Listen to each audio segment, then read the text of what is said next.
Copy किताब बिल्कुल बंद हो जाना चाहिए और कोई बात ही नहीं करते हुए मिलना चाहिए आपस में, ठीक है।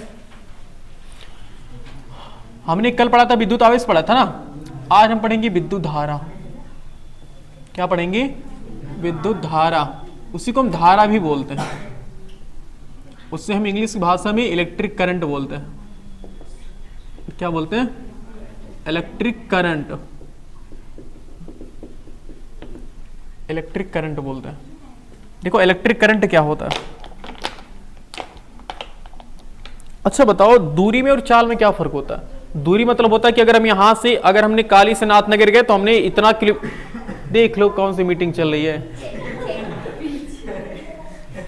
बतिया लो, पीछे होकर बैठती लो, क्या बात हो रही थी? हमने कह रहे कि दूरी, जिस तरह से दूरी और चाल में क्या फर्क होता है बताओ। दूरी किसे कहते हैं, चाल किसे कहते हैं?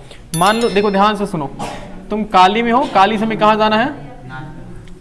नाथनगर। बतियाओ नहीं, बुरा लगता है, सच में बुरा लगता है। काली से नाथनगर हम जाते हैं, वो नहीं मानेंगे, वो बात करेंगे। काली से हमें चलना है नाथनगर, अभी जो बात करें उन्हीं को उठाकर काली से फेंकेंगे, कहां जाएंगे? नाथनगर। तो काली से तुम नाथनगर गए, मान लो कितना किलोमीटर हो गया? 10 किलोमीटर। मान लो भाई 10 किलोमीटर हो गया, ठीक है।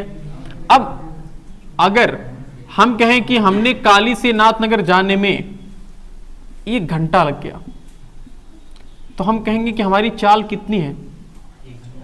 10 किलोमीटर प्रति घंटा है ना। हमारी चाल कितनी हो जाएगी?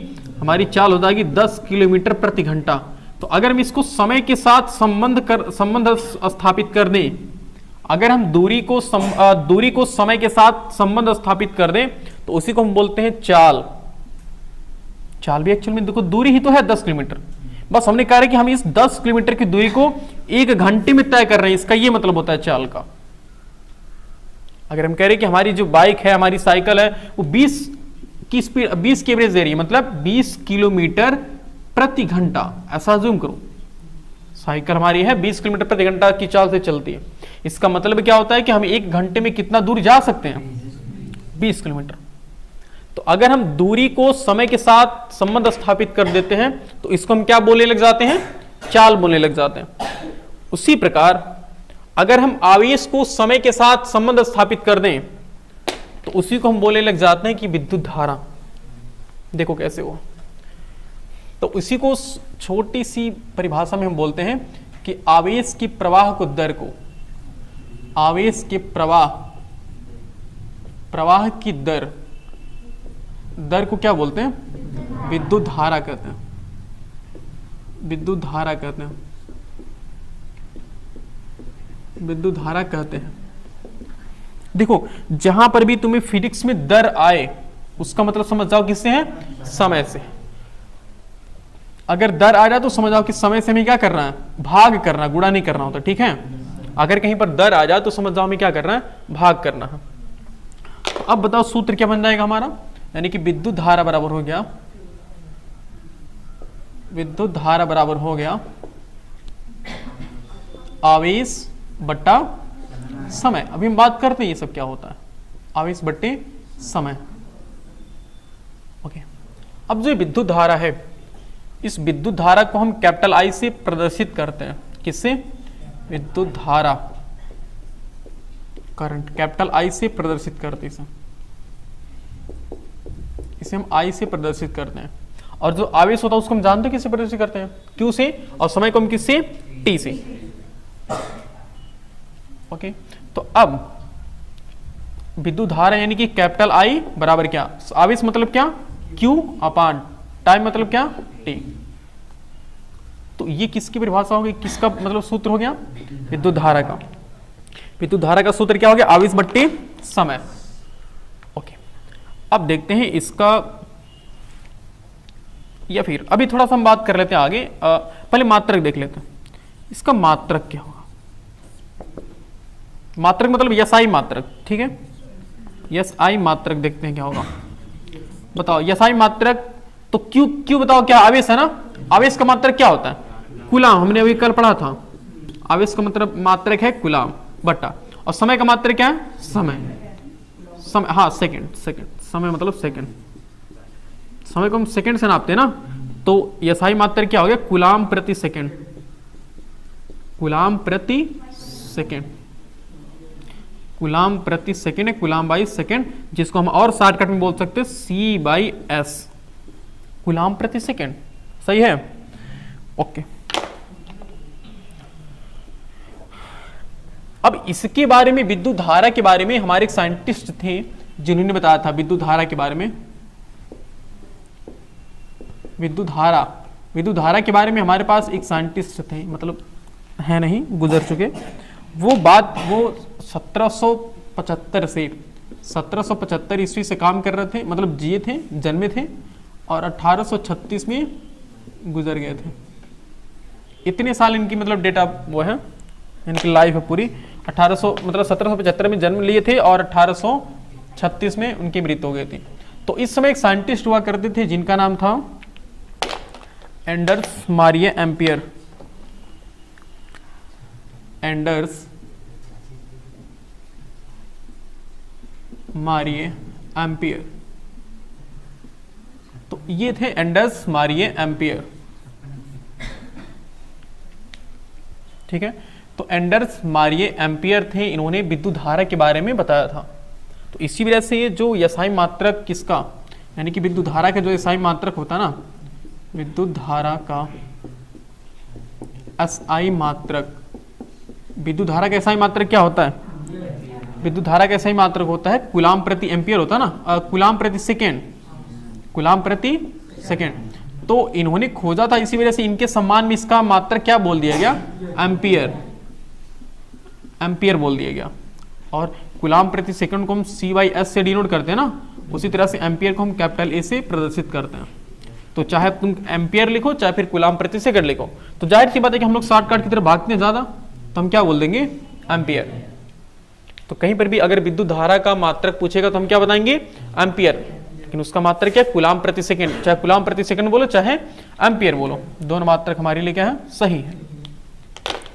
ओके, अब थोड़ा सा हम सूत्र की बात करते हैं आगे। अच्छा, विद्युत धारा एक कौन सी राशि होगी, सदिश राशि है कि अदिश राशि है। देखो हमें इसके पहले भी बताना चाहिए था, जो आवेश है, आवेश की कोई दिशा नहीं होती, आवेश की कोई दिशा नहीं होती। जब किसी भी चीज की कोई दिशा नहीं होती तो उसको हम क्या बोलते हैं, कोई दिशा नहीं होती है। जब कोई दिशा ही नहीं होती तो उसको हम कौन सी राशि बोलेंगे, इसका मतलब कि आवेश कौन सी राशि है, आवेश एक अदिश राशि है, आवेश एक अदिश राशि है। ओके, अब 11 में फिर एक बार पढ़ोगे ना, 11 में जाओगे तो वहां बताया जाएगा। अच्छा बताओ, सेकंड समय कौन सी मात्रा है, समय क्या है, सदिश है कि अदिश है। मतलब समय दिशा पर निर्भर करता है जी, चाहे तुम पूरा पश्चिम उत्तर दक्षिण चाहे जहां रखो, समय तो अपना डोलता रहेगा, हमेशा बढ़ता रहेगा। तो इसका कोई दिशा से कोई मतलब ही नहीं है ना, मतलब ये भी क्या अदिश राशि है। तो ऊपर भी अदिश नीचे भी अदिश, तो ऊपर अदिश नीचे अदिश, जब दोनों तरफ अदिश है तो अदिश को जब अदिश से भाग करोगे ना तो आंसर भी अदिश आता है। यानी कि हम कह सकते हैं विद्युत धारा भी क्या है, विद्युत धारा की भी कोई दिशा नहीं होती, विद्युत धारा की भी कोई दिशा नहीं होती, कोई दिशा नहीं होती। कोई दिशा मतलब ना कि इसका कोई फिक्स डायरेक्शन नहीं होता, इसी वजह से विद्युत धारा,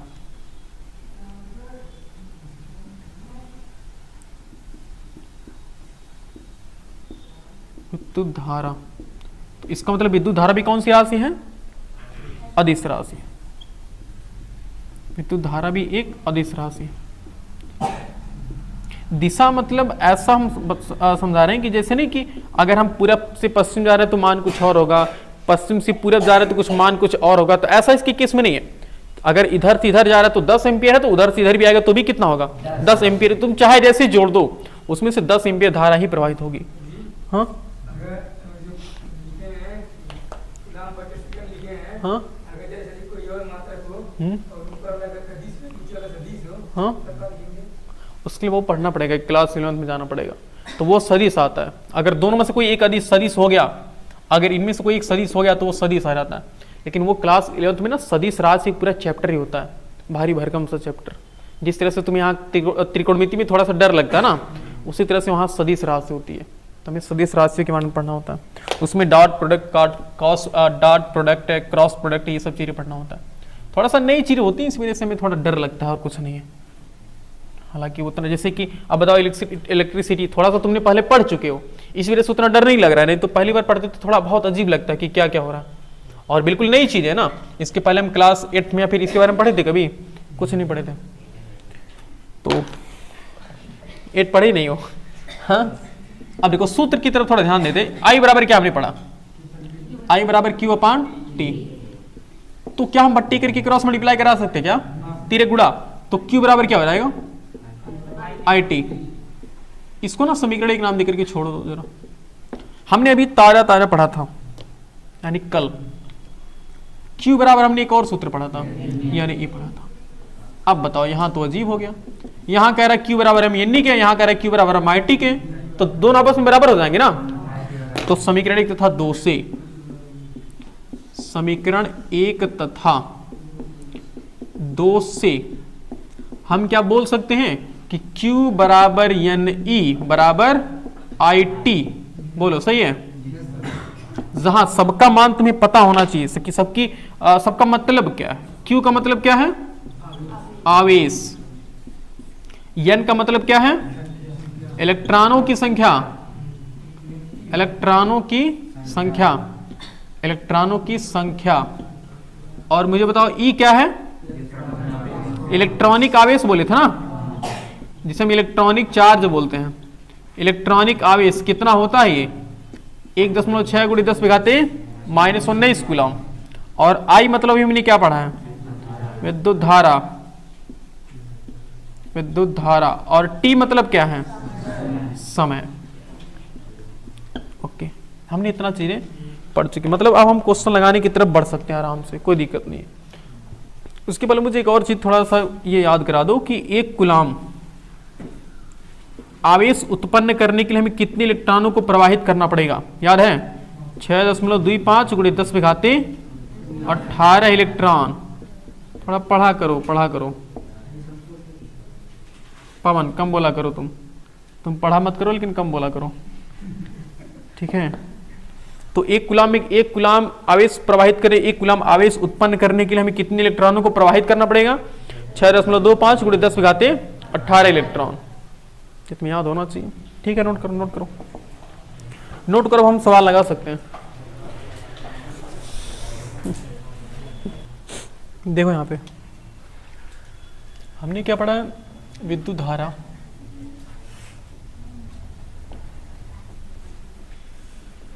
आई बराबर हमने क्या पढ़ा अभी को, Q अपान टी पढ़ा।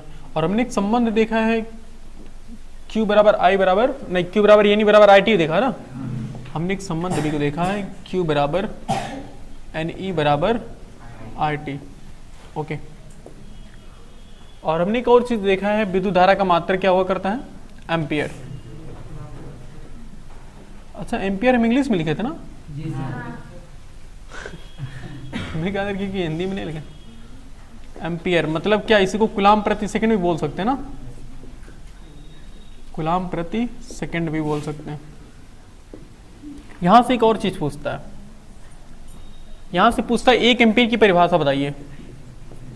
क्या पूछता है, 1 एम्पियर का मतलब क्या हुआ, हमसे पूछता है 1 एम्पियर की परिभाषा।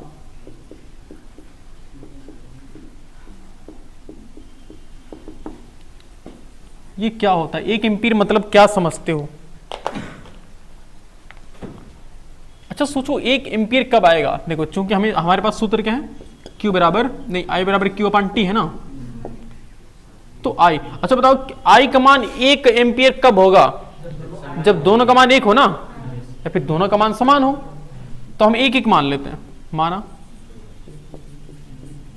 Q बराबर कितना, 1 कूलम, कितना मान लिया, 1 कूलम।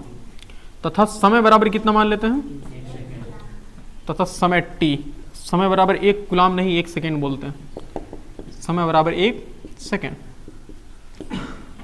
अब अगर हम सूत्र लगाएं I बराबर Q अपन T, तो I बराबर क्या हो जाएगा, 1 कूलम बटा 1 सेकेंड, जो कि कट करके I बराबर कितना आ जाएगा, 1 एम्पीयर आ गया ना। अब इसका मतलब क्या है, ये तो हमने थोड़ा सा मैथमेटिकली परिभाषित कर दिया कि हाँ आई मतलब धारा 1 एम्पीयर कब होगा। अब इसी को लिखना है, इसका मतलब क्या। देखो जब भी किसी भी विद्युत परिपथ में, ऐसे हमारे पास है एक कोई विद्युत परिपथ, मान लो ये हमारे पास कोई एक छड़ है, किसका, कोई लोहे का छड़ है, ठीक है ना। तो अगर यहां से यहां तक जाने में कितना समय लग रहा, कितना समय लग रहा है, 1 सेकेंड। मान लो कि यहां से यहां तक जाने में उसे 1 सेकेंड लग रहा, और जब यहां से यहां तक जा रहा है,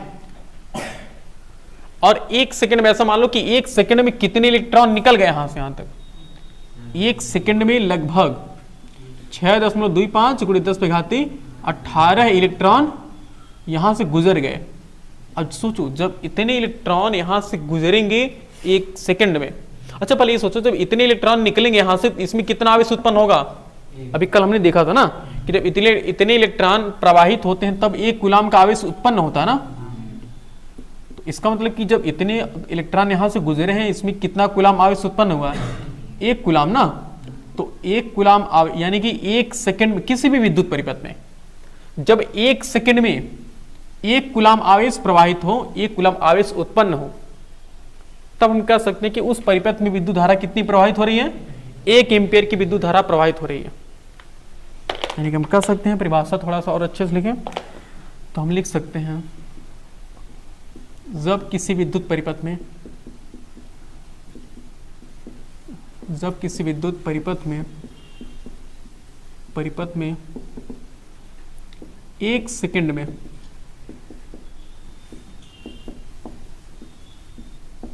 1 कूलाम का आवेश उत्पन्न हो, 1 कूलाम का आवेश उत्पन्न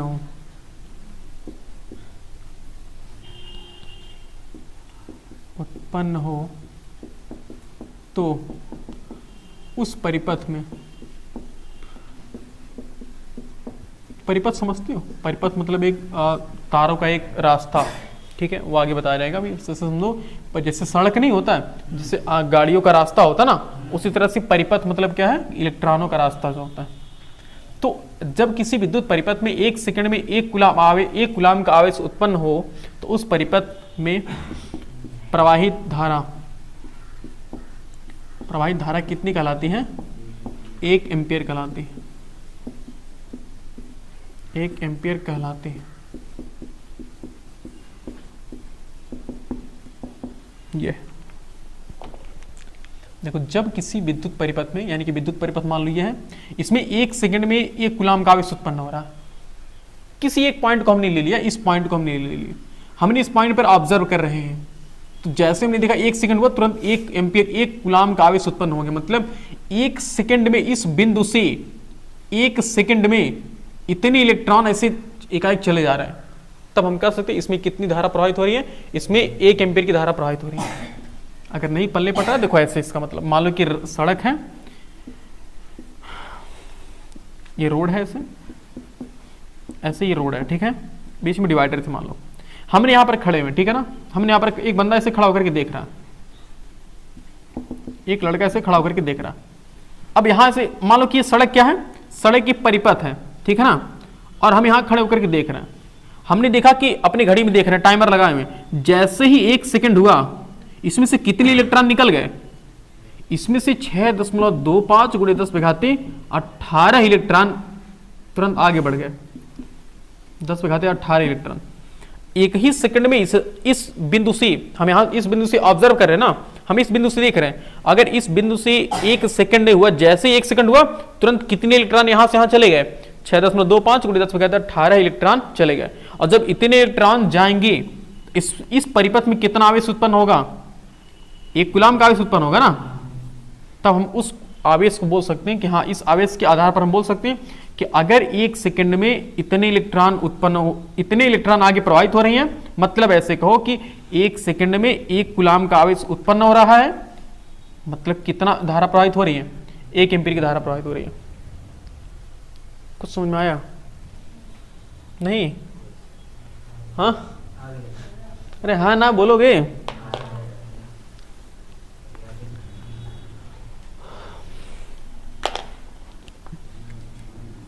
देखो, आवेश के कुछ सूक्ष्म मात्रक देखते हैं।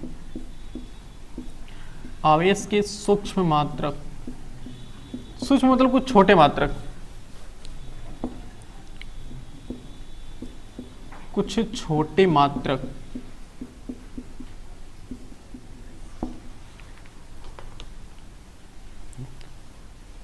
अगर ऐसे लिखा रहे 1 कूलाम, अच्छा 1 कूलाम मतलब समझ रहे हो, तो अगर हम कहें कि 1 micro coulomb, 1 micro coulomb, micro coulomb, देखो जहां पर भी माइक्रो आ जाए ना वहां समझो कि 10 पे घाते -6 कूलाम, ठीक है ना, माइनस याद रखना, 6 नहीं, -6, ठीक है। तो अगर कहीं पर 1 माइक्रो कूलाम रहेगा उसको हम क्या बोल सकते हैं, 10 पे घाते -6 कूलाम, या फिर कहीं पर 10 पे घाते -6 कूलाम लिखा रहा है उसको हम क्या बोल सकते हैं, उसको हम 1 कूलाम बोल सकते हैं, ठीक है। और 1 माइक्रो कूलाम, 1 माइक्रो कूलाम को ना शॉर्टकट में ऐसे लिखते हैं 1 माइक्रो कूलाम। ये माइक्रो का साइन, माइक्रोन का साइन होता है, किसका साइन होता है, माइक्रोन, जानते ही होंगे, ऐसे यू बना दो, इधर इसे थोड़ा लटका दो, 1 माइक्रोन बोलते हैं, ठीक है। तो 1 माइक्रो कूलाम बराबर कितना होता है, 10 पे घाते -6 कूलाम, ठीक है। और अगर कहीं पर लिखा रहे 1 मिली कूलाम, अब ये मिली वाला तो शायद जानते होगे, मिलीमीटर जानते हो, 1 मिली स्मॉल एम है और कूलाम, 1 मिली कूलाम बराबर होता है 10 पे घाते -3 कूलाम। थोड़ा याद रहेगा जी, क्या हुआ, तो म्यू से ही तो माइक्रोन आता है जी, माइक्रोन बोलते हैं, माइक्रोन मतलब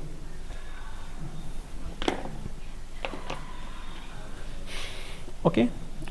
और जिस प्रकार से आवेश के कुछ छोटे मात्रक हैं उसी तरह से उसके भी होते हैं, विद्युत धारा के कुछ छोटे मात्रक, विद्युत धारा के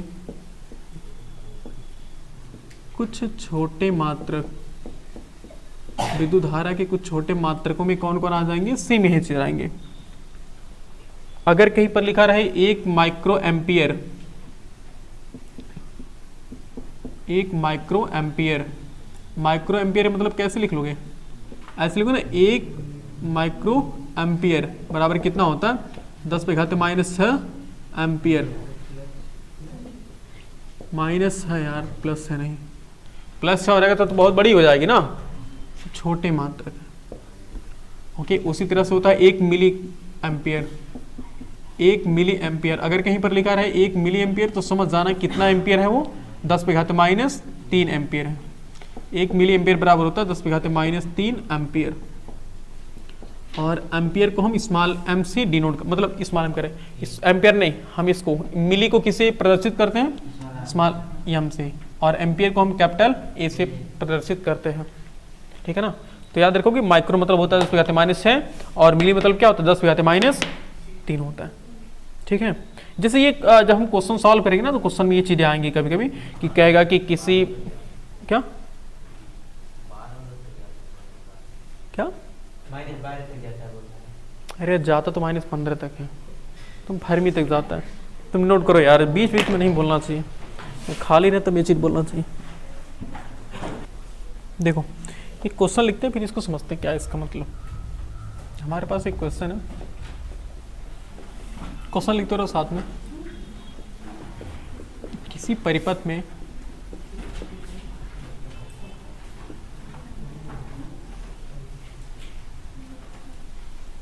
दो एम्पियर की धारा, 2 ने 3 कर लो, 3 एम्पियर की धारा प्रवाहित हो रही है।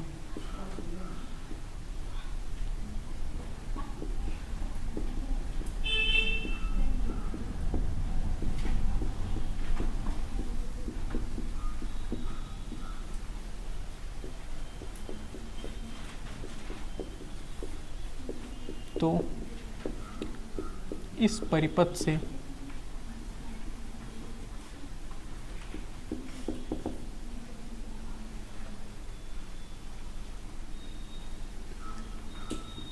आधे घंटे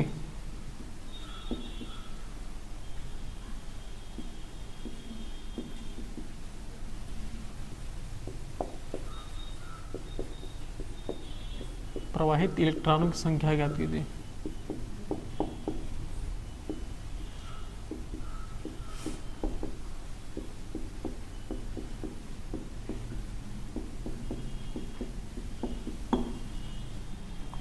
नोट हो गया।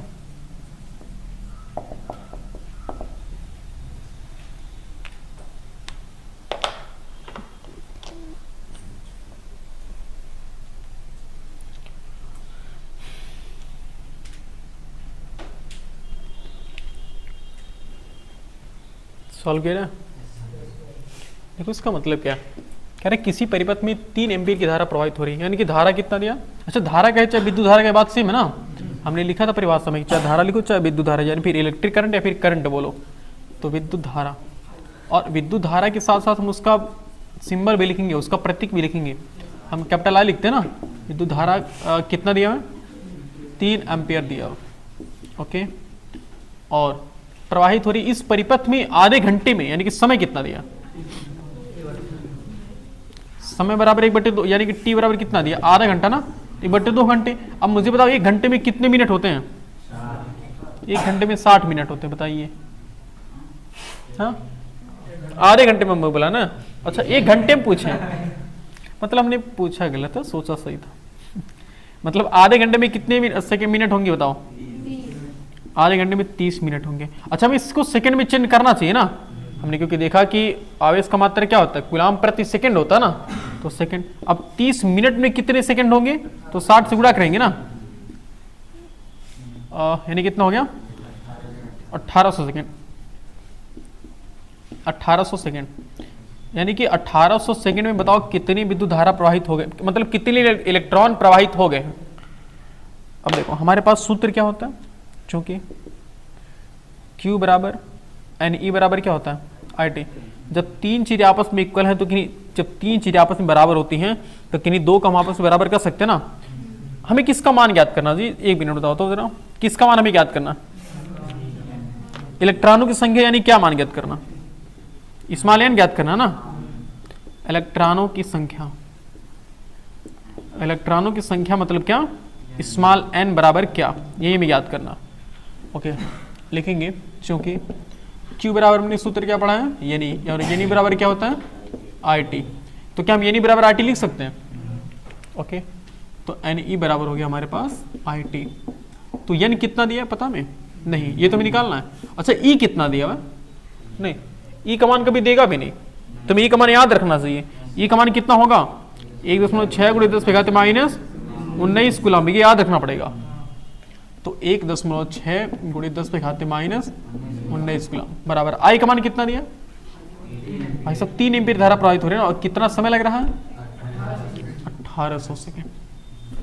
ओके तो हमें n का मान ज्ञात करना ना, तो n बराबर, बाकी इन दोनों को उधर शिफ्ट कर देते हैं ना, तो 3 × 1800 बट्टे कितना 1.6 × 10⁻⁻19 तो n बराबर हो गया, इसको ऊपर लेकर चले आओ तो क्या हो जाएगा, प्लस हो जाएगा ना। तो 18 दूनी 36, 18 3 54 हो गया ना ये, तो 54 क्या 00 और बट्टे 1.6 गुणे 10 कितना +19। अब 1.6 इसको हटाने के लिए हम 10 से गुणा करेंगे, 10 से भाग करेंगे ना, तो n बराबर हो गया, अगर हम 54 है हमारे पास और 00 एक 0 और बढ़ा लो तो ये 16 हो जाएगा ना, गुणे 10 कितना हो गया 19 हो गया। अब हमें 16 से भाग करना चाहिए, बोलो, तो 16 से भाग करते हैं किसमें 54 और 00, जो भी है 000 जहाँ तक कटेगा उसके बाद हम 0 लगा लेंगे। तो 16 तो ये कितना हो गया 48 और कितना 6 हुआ, 16 चौके 64 होता ना, वो 16 48, 16 3 ही बदल भी जाएगा, 16 3 48 कितना हुआ फिर 8 10 और 4 1 5 12, फिर एक 0 लगाओगे, अभी एक 0 बचा हुआ याद रखना, तो 16 7 112 112 कितना हुआ 12 8 20। क्वेश्चन देखो कितना मस्त सेट हुआ था। तो 16 25 कितना हो गया 80, यानी कितना हो गया हमारे पास n बराबर कितना 33 75 गुणे 10⁻19। दशमलव यहाँ छिपा है, दशमलव की जब बाईं तरफ लेकर आएंगे तो हम ये घात क्या होती बढ़ती है ना, तो हम कितनी बार लेकर आएंगे 3 अंक लेकर आएंगे ना, तो n बराबर हो जाएगा 3.375 गुणे 10⁻⁻19 और 19 और 3 कितना हो गया 9 3 12 22 हो गया ना, इतने इलेक्ट्रॉन। क्या वो नियम है यार, ऐसे वैज्ञानिक रूप में लिखने का नियम होता है, ये वैज्ञानिक रूप में लिखने का नियम होता है कि एक अंक बाद दशमलव लगा होना चाहिए, यहाँ नहीं लगा होना चाहिए, समझ रहे हो? नहीं, अगर नहीं ला तो देखो ये अगर हम बात कर ले तुम्हें, तो ये हमारा आंसर 99% सही है, लो, और ये 100% सही है, बस यही फर्क होता है, ये 100% है, ये 99%। अब जो सही करना चाहो तो, ठीक है।